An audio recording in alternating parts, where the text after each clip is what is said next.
So the Blue Flame Kitchen has been offering cooking classes for a long time. We thought, what if we brought people in, gave them a little cooking lesson, and then part of our partners found Radiance. So we're making meals here that we'll be able to give to the Radiance Society.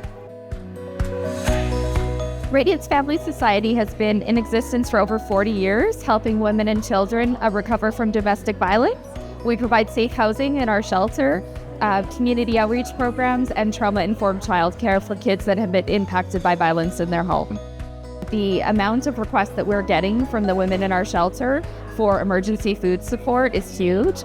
So to be able to offer nutritious, warm, home-cooked meals to the women in our shelter is invaluable. They may have a non-stop appointments and they get to come home, pull this out of the freezer and put it on the table for their children. We're very grateful.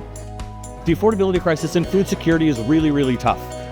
Finding time and money to be able to cook, food's expensive, things are expensive. And when you're going through a troubling time or a transition time in your life, it's really important to still be able to eat and have that goodness come to you. So by having groups come together to be able to help each other, it's a great community building initiative. It helps Radiance and it helps Radiance's clients, as well as helping people in the kitchen be able to give back.